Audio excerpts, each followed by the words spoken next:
Ing wekasan iku dadi betih.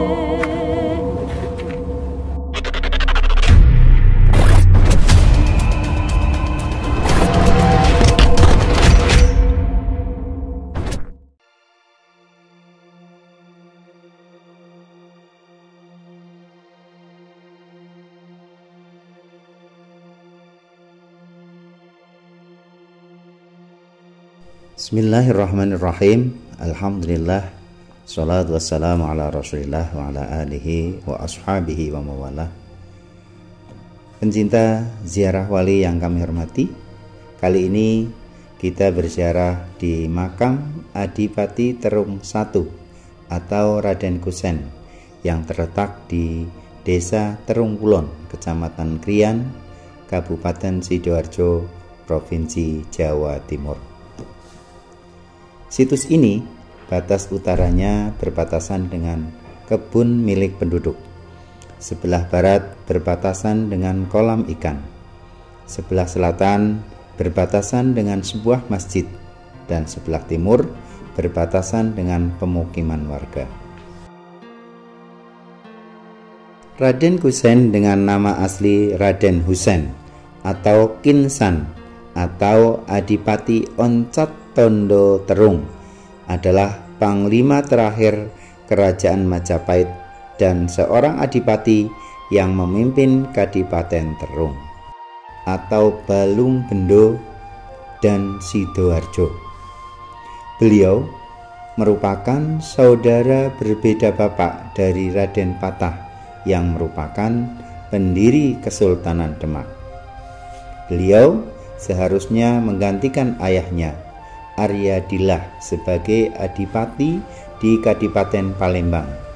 Namun, beliau dengan saudaranya Raden Patah memilih meninggalkan tanah kelahirannya Palembang dan pergi berpetualang ke tanah Jawa. Salah satu keturunannya ada Sri Sisuhunan Abdurrahman yang merupakan pendiri Kesultanan Palembang Darussalam sebagai pewaris sah dari Kadipaten Palembang. Menurut Babat Tanah Jawi, Brawijaya V atau Raja Majapahit terakhir mempunyai banyak selir. Salah satunya Ciu Banci, putri Tionghoa dari Kiai Batong alias Tan Gowat. Brawijaya terpaksa memberikan atau menghadiahi Ciu Banci kepada adipatinya di Palembang, yaitu Aryadillah. Aryadillah mendapati Ciu Banci dalam keadaan hamil hasil perkawinan dengan Brawijaya yang kemudian melahirkan anak yang diberi nama Raden Bagus Hasan yang kemudian hari dikenal dengan nama Raden Patah. Lalu Aryadillah menikahi Ciu Banci, dikaruniai seorang anak yang diberi nama Raden Husen atau Kinsan. Raden Husen dengan Raden Hasan pun memulai perjalanan merantau ke tanah Jawa. Mereka singgah di Cirebon untuk menuntut ilmu dengan Sunan Gunung Jati.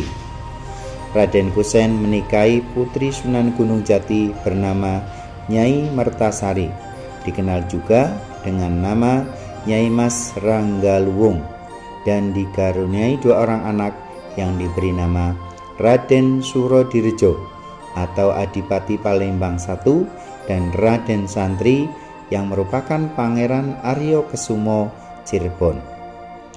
Raden Patah melanjutkan perjalanan untuk bertemu dan berguru dengan Sunan Ampel.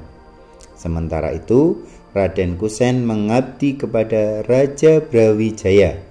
Kemudian Raden Kusen diberi tanah di Kadipaten Terung. Di masa pemerintahan Raden Patah mengerahkan pasukan yang dipimpin oleh Sunan Ngudung, ayah dari Sunan Kudus, untuk menyerang ibu kota Majapahit. Raja Brawijaya V menyiapkan pasukan yang dipimpin oleh Raden Kusen. Serangan pasukan Kesultanan Demak mampu dipatahkan oleh pasukan Raden Kusen. dan terbunuhnya Sunan Ngudung oleh tombak yang tertancap di bagian dada oleh Raden Kusen membuat moral pasukan berkurang dan memaksa pasukan Demak untuk mundur. Demikian sekilas tentang sejarah Raden Husein atau Adipati Onchat Tondo I. Mudah-mudahan menambah wawasan bagi kita semua. Kurang lebihnya mohon maaf. Ada informasi yang lebih luas, silahkan tulis di kolom komentar. Billahi taufiq wal hidayah. Al-afu minkum. Assalamualaikum warahmatullahi wabarakatuh.